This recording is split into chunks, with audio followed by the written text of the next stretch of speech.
Hello guys and welcome back to best കാപ്പിക്സ്. നമ്മളെല്ലാവരും പുതിയ ജനറേഷൻ സ്വിഫ്റ്റ് കണ്ടു. ഫോർത്ത് ജനറേഷൻ സ്വിഫ്റ്റ് ആണ് ഈ അടുത്തിറങ്ങിയത്. ആൻഡ് ഡിസൈൻ്റെ കാര്യത്തിലൊക്കെ ചെറിയ മാറ്റങ്ങളൊക്കെ ഉണ്ടായിരുന്നു. പിന്നെ ഇൻറ്റീരിയറൊക്കെ ഒരു നന്നായിട്ട് മാറ്റി, ഫീച്ചേഴ്സ് കൂട്ടി, അങ്ങനെ ഒരുപാട് കാര്യങ്ങളൊക്കെ ചെയ്തിട്ടാണ് നമ്മുടെ സുസുക്കി ഇന്ത്യയിൽ സ്വിഫ്റ്റ് ഇറക്കിയത്.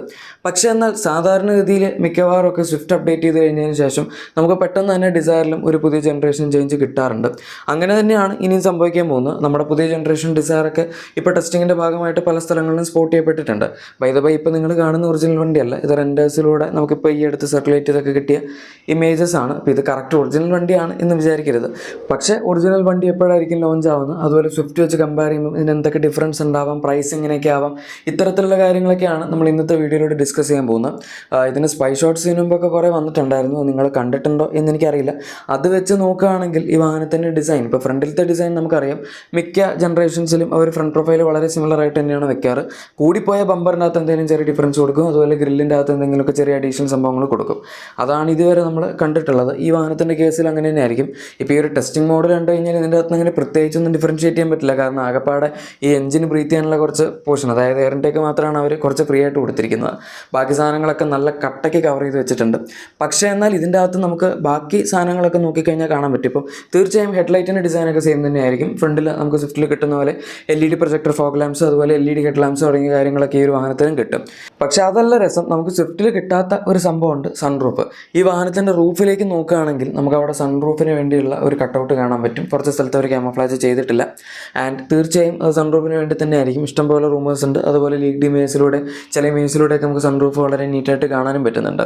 എന്ന് വെച്ചാൽ ബ്രസ്സ വരെ ആയിരുന്നു അവർ ഇതുവരെ സൺറൂഫ് കൊടുത്തിരുന്നത്. അതായത് ബ്രസ്സയ്ക്ക് മുകളിലേക്കുള്ള വണ്ടികളിലാണ് മാരുതിയുടെ റേഞ്ചിൽ നമുക്ക് സൺറൂഫ് കിട്ടിക്കൊണ്ടിരുന്നത്. അത് കഴിഞ്ഞ് ഇപ്പോൾ ഇനി അവർ ഈ ഡിസയർ മുതൽ സൺറൂഫ് കൊടുക്കുന്നുണ്ട്. ഈവൻ ബലേനോ, അതുപോലെ നമ്മുടെ ഫ്രോങ്സ്, ഇത്തരത്തിലുള്ള വണ്ടികളിലൊന്നും അവർ സൺറൂഫ് ഇപ്പോൾ കൊടുക്കാത്ത സാഹചര്യത്തിലാണ് ഈ വാഹനത്തിൽ സൺറൂഫ് വെച്ച് ടെസ്റ്റ് ചെയ്തുകൊണ്ടിരിക്കുന്നത്. ചിലപ്പം ഒരു വർഷമൊക്കെ കഴിഞ്ഞ് നമുക്ക് ബലേനോയിലൊക്കെ സൺറൂഫ് കിട്ടി തുടങ്ങിയേക്കാം. കാരണം ഡിസയറിനേക്കാൾ ഇത്തിരി പ്രീമിയം റേഞ്ചിലിരിക്കുന്ന വാഹനം തന്നെയാണ് ബലേനോ. ഇനി സൈഡ് പ്രൊഫൈലിലേക്ക് വരികയാണെങ്കിൽ ഇവിടെ നമുക്ക് ഡോറിൻ്റെ ഡിസൈൻ അതിലൊക്കെ ചെറിയ വ്യത്യാസം കാണാം. ഫ്രണ്ട് ഡിസൈനിൽ വ്യത്യാസം ഉണ്ടാവില്ല. പക്ഷേ ബാക്കിലത്തെ ഡോറിലേക്ക് വരുമ്പോഴേക്കും നമ്മുടെ സാധാരണ സ്വിഫ്റ്റ് വെച്ച് പറയുമ്പോൾ ഒരു ഇത്തിരി വലിപ്പം ഉണ്ടാവും. അതുപോലെ തന്നെ അലോയ് വീൽസിൻ്റെ ഡിസൈനിൽ നമുക്ക് ഇവിടെ വ്യത്യാസം കാണാൻ പറ്റും. ഇതിൻ്റെ അകത്ത് ഇപ്പോൾ അവർ ടെസ്റ്റ് ചെയ്യുന്ന ഫുൾ ബ്ലാക്ക് ആയിട്ടുള്ള അലോയ് വീൽസ് ആണ്. ബ്ലാക്ക് ഒന്നും പറയാൻ പറ്റില്ല, ഒരു ഗ്രേ ടൈപ്പ് ഫിനിഷാണ് കൊടുത്തിരിക്കുന്നത്. റിയൽ വണ്ടിയിലേക്ക് വരുമ്പോൾ ചിലപ്പോൾ ഡ്യുവൽ ടോൺ ഫിനിഷൊക്കെ നമുക്ക് കിട്ടിയേക്കാം. പക്ഷേ 15 ഇഞ്ച് തന്നെ ആയിരിക്കും സൈസ്. എനിക്ക് തോന്നുന്നില്ല അവർ ഇനിയിപ്പം ഇതിന് മാത്രമായിട്ട് 16 ഇഞ്ചൊക്കെ കൊടുക്കുമെന്ന്. പിന്നെ അടുത്ത ഡിഫറൻസ് വരുന്ന OR ബീംസിലാണ്. അത് ഡിസൈനിലല്ല, പക്ഷേ എന്നാൽ അതിൻ്റെ താഴേക്ക് നോക്കുകയാണെങ്കിൽ ചെറിയൊരു കുനിപ്പ് കാണാൻ പറ്റും. അത് സംഭവം സിമ്പിളാണ്. നമ്മുടെ 360 ഡിഗ്രി ക്യാമറയ്ക്ക് വേണ്ടിയുള്ള കട്ടൗട്ടാണ്. അവർ സ്വിഫ്റ്റിൽ 360 ഡിഗ്രി ക്യാമറ കൊടുത്തിട്ടില്ല, പക്ഷേ എന്നാൽ നമുക്ക് ബലേനോയിലൊക്കെ കിട്ടുന്നൊരു ഫീച്ചറാണ്. ഇപ്പോൾ ടോപ്പ് എൻഡൊക്കെ വെച്ച് കമ്പയർ ചെയ്യുകയാണെങ്കിൽ ജസ്റ്റ് 39,000 അടുത്ത ഡിഫറൻസ് വരുന്നുള്ളൂ സ്വിഫ്റ്റും അതുപോലെ ബലേനോ തമ്മിൽ. പക്ഷേ എന്തായാലും ആ പ്രൈസിൽ നമുക്കിപ്പോൾ ഇനി ഏകദേശം സിമിലർ ഡിഫറൻസ് തന്നെയായിരിക്കും ഡിസയറിലും വരുന്നത്. ആ പ്രൈസ് പോയിന്റിൽ നിങ്ങൾക്ക് വേണമെങ്കിൽ ഡിസയർ എടുക്കാം. അതിൻ്റെ അകത്ത് നമുക്കിപ്പോൾ 360 ഡിഗ്രി ക്യാമറ കിട്ടുന്നതായിരിക്കും. പിന്നെ അഗൈൻ ഇതിൻ്റെ അകത്ത് അവർ റബ്ബറൈസ്ഡ് ആൻറ്റിന തന്നെയാണ് കൊടുത്തിരിക്കുന്നത്. ഷാർക്ക് ഫിൻ ആൻറ്റിന അവർ സ്വിഫ്റ്റിലും കൊടുത്തില്ല, ഈ വാഹനത്തിൽ അവൈലബിൾ അല്ല. ഇനി അടുത്തത് റിയർ ഡിസൈൻ. നമ്മൾ ഈ പൊതുവെ സ്വിഫ്റ്റും ഡിസയറും എടുക്കുന്ന സമയത്ത് ഫ്രണ്ടിലത്തെയും സൈഡിലത്തെയൊക്കെ പകുതി പേരുള്ള ഡിസൈൻ സെയിം ആണെങ്കിലും ബാക്കിലേക്ക് വരുമ്പോഴേക്കും ഡിസയർ ഒരു സെഡാൻ ആയതുകൊണ്ട് ഇതിന് ഡിസൈനിൽ അത്യാവശ്യം വ്യത്യാസം കാണാൻ പറ്റാറുണ്ട്. ഈ വാഹനത്തിൻ്റെ കേസിലും നമുക്കത് കാണാം. ഇതിൻ്റെ ടെയിൽ ലാംപ്സ് എനിക്ക് പെട്ടെന്ന് നോക്കിയിട്ട് സ്വിഫ്റ്റ് പോലെ അവരെ ഒരു സ്മോക്ഡ് ഫിനിഷ് കൊടുത്തതായിട്ട് തോന്നുന്നില്ല. കാരണം ഇതിൻ്റെ അകത്ത് കുറേ റെഡ് ആക്സൻസ് ഒക്കെ വിസിബിൾ ആണ്. ചിലപ്പോൾ ഇനി കുറച്ച് ഭാഗം മാത്രമേ വിസിബിൾ ആയിട്ടുള്ളൂ, അതുകൊണ്ടാണെന്നും അറിയില്ല. പക്ഷെ എന്തായാലും ഒറ്റ നോട്ടത്തിൽ കാണുമ്പോൾ ടെയിൽ ലാംപ്സിൻ്റെ ഡിസൈൻ പെട്ടെന്ന് നോക്കുന്ന സമയത്ത് നമുക്കൊരു BMW M2-ൻ്റെ ഒക്കെ ഒരു വൈബ്സ് അടിക്കും. മൊത്തത്തിലുള്ള ഡിസൈൻ അല്ല, ജസ്റ്റ് ടെയിൽ ലാംപ്സ് മാത്രം.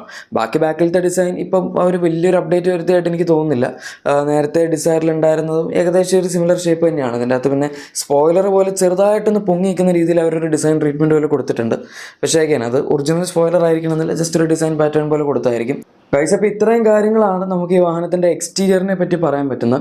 ഇതൊക്കെ സ്പൈഡ് ഇമേജ് ആണ്. ഇനിയിപ്പോൾ ഇൻറ്റീരിയർ എങ്ങനെയായിരിക്കും എന്ന് ചോദിക്കുകയാണെങ്കിൽ അതിൻ്റെ ലീക്ഡ് ഇമേജ് ഒന്നും നമുക്ക് കിട്ടിയിട്ടില്ല. പക്ഷേ സ്വിഫ്റ്റിൻ്റെ ഇൻറ്റീരിയർ എങ്ങനെയാണ് എന്ന് തീർച്ചയായും നമുക്കറിയാം. ഇതിപ്പോൾ പൊതുവേ നോക്കുകയാണെങ്കിൽ സ്വിഫ്റ്റിൻ്റെ അതുപോലെ ഡിസയറിൻ്റെ ഇൻറ്റീരിയർ അവരെപ്പോഴും സെയിം ആയിട്ട് തന്നെയാണ് വെക്കാറുള്ളത്.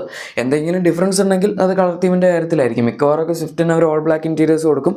ആൻഡ് ഡിസയറിലേക്ക് വരുമ്പോഴേക്കും ഡ്യുവൽ ടോൺ ഇൻറ്റീരിയേഴ്സും കൊടുക്കും. ബാക്കി ഡാഷ്ബോർഡ് ഡിസൈനിൻ്റെ അല്ലെങ്കിൽ അതിൻ്റെ അകത്ത് വരുന്ന ലേഔട്ട് എലമെൻറ്റ്സ് അതിലൊന്നും അങ്ങനെ വലിയ വ്യത്യാസം വരുത്താറില്ല. നമുക്ക് ഈ വാഹനത്തിനകത്തും ഫീച്ചേഴ്സ് ബാക്കി വരുന്നതൊക്കെ സെയിം ആയിരിക്കും. ഞാൻ രണ്ട് കാര്യങ്ങൾ പറഞ്ഞില്ല, സൺറൂഫും 360 ഡിഗ്രി ക്യാമറയും.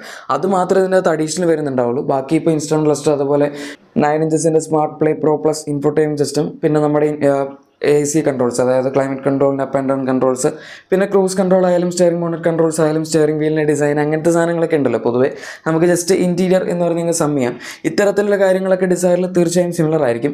ഇനി വ്യത്യാസം വരാൻ പോകുന്ന കളർ കോമ്പിനേഷൻ ഞാൻ കാണിച്ചു തരാം. അത് അവർ ഇപ്രാവശ്യം ഇങ്ങനെ തന്നെ കൊടുക്കുമെന്ന് എനിക്ക് ഉറപ്പിച്ച് പറയാൻ പറ്റില്ല. പക്ഷേ പൊതുവേ എങ്ങനെയാണെന്ന് വെച്ചാൽ ഇതിൻ്റെ അകത്ത് നമുക്കൊരു ബേജ് ആൻഡ് ബ്ലാക്കിൻ്റെ കോമ്പിനേഷനാണ് അവർ കൊടുക്കാറുള്ളത്. അതുകൊണ്ട് തന്നെ നമ്മൾ ഇൻ്റർനാഷണൽ സ്വിഫ്റ്റ് എടുക്കുകയാണെങ്കിൽ അതിൻ്റെ അകത്ത് അവർ കുറച്ച് ഭാഗങ്ങളിൽ നമ്മുടെ ഈ ബ്ലാക്ക് ഫിനിഷും അതുപോലെ ഇൻറ്റീരിയറിൻ്റെ ബോട്ടം പോർഷൻ അവിടെയൊക്കെ ഒരു ബേജ് അല്ലെങ്കിൽ ഒരു വൈറ്റ് പോലത്തെ ഫിനിഷാണ് കൊടുത്തിരിക്കുന്നത്. നമുക്ക് പക്ഷേ ഇന്ത്യയിലേക്ക് വന്നപ്പോഴേക്കും ഈ ഒരു കളർ കോമ്പിനേഷൻ ഡിഫറൻഷ്യേറ്റ് ചെയ്ത് വെക്കാനായിരിക്കാം അവരങ്ങനെ ഫുൾ ക്യാബിൻ ബ്ലാക്ക് ആയിട്ട് കൊടുത്തത് സ്വിഫ്റ്റിൽ. പിന്നെ നമുക്ക് ഈ വാഹനത്തിൽ കിട്ടുന്ന ഒരു ട്രീറ്റ്മെൻറ്റ് ഉണ്ട്. ലെഫ്റ്റിലത്തെ പാസഞ്ചർ സൈഡിൻ്റെ AC വെൻറ്റിൻ്റെ അവിടെ അവരൊരു സിൽവർ പോലത്തെ ആക്സെൻറ്റ് കൊടുത്തിട്ടുണ്ട്. നമ്മുടെ ഇന്ത്യയിൽ കിട്ടുന്ന സ്വിഫ്റ്റിൽ അത് ബ്ലാക്ക് ആണ്. പിന്നെ താഴത്തേക്ക് വരുന്നൊരു സിൽവർ ലൈനിങ് അത് നമ്മുടെ വണ്ടിയിലുണ്ട്. ഇത്രയൊക്കെയാണ് ഇതിൻ്റെ അകത്ത് മിക്കവാറും ഡിഫറൻസ് വരാൻ പോകുന്നത്. ഇനിയിപ്പം ഇവർ വെറൈറ്റി ആയിട്ട് വേറെ വല്ല കളറും പിടിക്കുമെന്നറിയില്ല. ഇപ്പോൾ പുതിയ ബലേനോ ഇറങ്ങിയ സമയത്ത് അവർ ബ്ലൂ ആൻഡ് ബ്ലാക്ക് ആണ് പിടിച്ചത്. അതുപോലെ നമ്മുടെ ഫ്രോങ്സിൽ വേറൊരു കളറാണ് പിടിച്ചത്. അപ്പോൾ അങ്ങനെയൊക്കെ കുറച്ച് ഡിഫറൻ്റ് ആയിട്ടുള്ള കളർ കോമ്പിനേഷൻസ് ഇപ്പോൾ അവർ പരീക്ഷിക്കുന്നുണ്ട്. ഈ വാഹനത്തിൽ പൊതുവെ കൊടുത്തിരിക്കുന്ന ഒരു ട്രെൻഡ് വെച്ച് പോവുകയാണെങ്കിൽ ഇത് വരാൻ തന്നെയാണ് പക്ഷേ കൂടുതൽ ചാൻസ് ഉള്ളത്. ഇനി അടുത്തത് എഞ്ചിൻ. അതിപ്പം നിങ്ങൾക്ക് സംശയമൊന്നുമില്ലല്ലോ, നമുക്ക് സ്വിഫ്റ്റിൽ സാധാരണ കിട്ടാറുള്ള എഞ്ചിൻ ഓപ്ഷൻസ് തന്നെയാണ് എപ്പോഴും ഡിസൈറിലും കിട്ടിക്കൊണ്ടിരുന്നത്. അത് തന്നെയാണ് ഇപ്രാവശ്യം നടക്കാൻ പോകുന്നത്. സ്വിഫ്റ്റിൽ പിന്നെ ഇപ്രാവശ്യം ഒരു മേജർ എഞ്ചിൻ ചേഞ്ച് വന്നായിരുന്നു.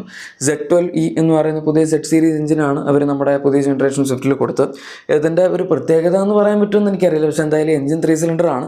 ഇതുവരെ നമുക്ക് കിട്ടിയിരിക്കുന്ന സ്വിഫ്റ്റിൻ്റെ എല്ലാ ജനറേഷൻസും 4 സിലിണ്ടർ എഞ്ചിൻസ് വെച്ച് തന്നെയാണ് വന്നിട്ടുള്ളത്.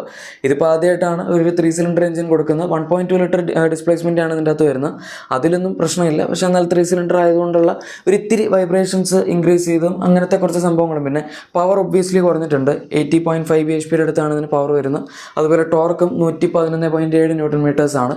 അതായത് ടോർക്ക് കമ്പയർ ആണെങ്കിൽ 1.3 ന്യൂട്ടൺ മീറ്റേഴ്സ് കുറഞ്ഞു. പവർ നമുക്ക് ഏകദേശം 9 bhp 8 bhp അടുത്ത് വ്യത്യാസമുണ്ട് എന്നും പറയാം. സിറ്റി ഡ്രൈവിംഗ് കണ്ടീഷൻസിൽ ഈ എഞ്ചിൻ വലിയ കുഴപ്പമില്ല. കാരണം പണ്ടത്തെ എഞ്ചിൻ ഇല്ലാതിരുന്നൊരു പ്രശ്നം അതാണ്. നമുക്ക് ലോ എൻഡിലും അതുപോലെ മിഡ് റേഞ്ചിലും വലിയ പവറൊന്നും ഇല്ലായിരുന്നു. ടോപ്പ് എൻഡിലേക്ക് പോകുമ്പോൾ നല്ല പവർ ഉണ്ടായിരുന്നു. നല്ല ഹൈ ഡ്രൈവിംഗ് എഞ്ചിനായിരുന്നു K സീരീസ് എഞ്ചിൻസ്. പക്ഷേ ഇതിൻ്റെ Z സീരീസിലേക്ക് വരുമ്പോഴേക്കും അവരുടെ പ്രത്യേകത എന്ന് പറയുന്നത് കൂടുതലും ലോ എൻഡും അതുപോലെ മിഡ് റേഞ്ചും ആണ്. പ്രത്യേകിച്ച് മിഡ് റേഞ്ച് നമുക്കൊരു 2000 3000 4000 ആ ഒരു റേഞ്ചിൽ കിട്ടുന്ന പവർ ഡെലിവറി വലിയ കുഴപ്പമില്ല. നേരത്തെ K സീരീസ് എഞ്ചിൻസ് അവിടെയൊക്കെ ഭയങ്കര ഫ്ലാറ്റ് ആയിരുന്നു. നമ്മൾ അതിൻ്റെ മുകളിലേക്ക് പോയാലാണ് വണ്ടി അത്യാവശ്യം വലിച്ചുകൊണ്ടിരുന്നത്. ഇവിടെ പക്ഷേ നമുക്ക് പെട്ടെന്ന് വേണ്ട ഒരു പവർ കിട്ടും. പക്ഷേ പ്രശ്നം ഹൈവേയിലേക്ക് വരുമ്പോഴേക്കും നമുക്ക് അത്ര നല്ലൊരു പവർ ഡെലിവറി ഈ എഞ്ചിനിൽ നിന്ന് കിട്ടില്ല. ഒരു 80 90 100 വരെ വലിയ കുഴപ്പമില്ല. പക്ഷേ അത് കഴിഞ്ഞ് പിന്നെ നിങ്ങൾ വലിക്കുകയാണെങ്കിൽ എഞ്ചിൻ കുറച്ച് സ്ട്രഗിൾ ചെയ്യുന്നതായിട്ട് കാണാം. അതുപോലെ ഹൈ സ്പീഡ്സിൽ പെട്ടെന്ന് ഓവർടേക്ക് ചെയ്യുകയാണെങ്കിലും നമ്മൾ അത്യാവശ്യം എഞ്ചിനെ കൊണ്ട് നന്നായിട്ട് പണിയെടുപ്പിക്കേണ്ടി വരും. പിന്നെ ട്രാൻസ്മിഷൻ ഓപ്ഷൻസ് ഒബ്വിയസ്ലി ഇതിൻ്റെ അകത്ത് നമുക്ക് മാനുവലും അതുപോലെ AMT ഓട്ടോമാറ്റിക് ആയിരിക്കും വരാൻ പോകുന്നത്.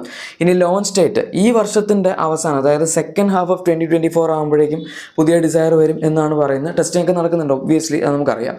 ഗൈസ്, അപ്പോൾ ഇതാണ് പുതിയ ജനറേഷൻ മാരുതി സുസുക്കി ഡിസയറിൻ്റെ വീഡിയോ. ഇഷ്ടപ്പെട്ടെങ്കിൽ ലൈക്കും സബ്സ്ക്രൈബും ഷെയറും ഒക്കെ ചെയ്തേക്കാം.